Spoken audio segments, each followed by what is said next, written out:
In the midst of the pessimism and the gloom and the frustration of this present hour, there's only one hope.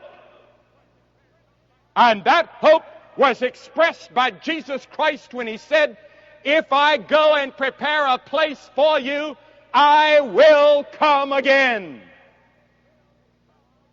Blessed is that servant whom his Lord, when He cometh, shall find so doing. Now the Lord is coming, Christ is coming, and the temptation of many Christians is to say, "I'm going to sit down and take it easy and wait for the coming of the Lord." Well, I want to tell you, when He comes, you may be left behind.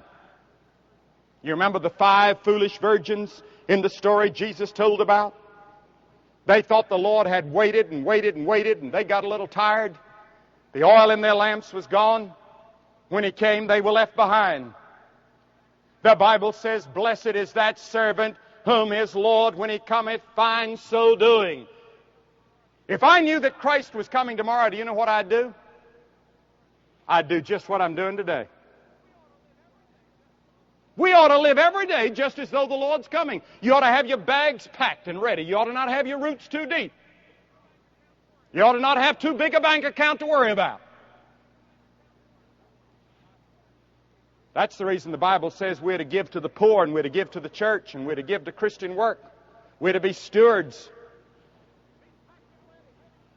Be packed and ready.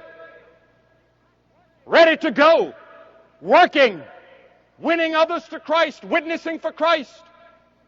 Doing all we can to help our neighbor. And above all, loving. Loving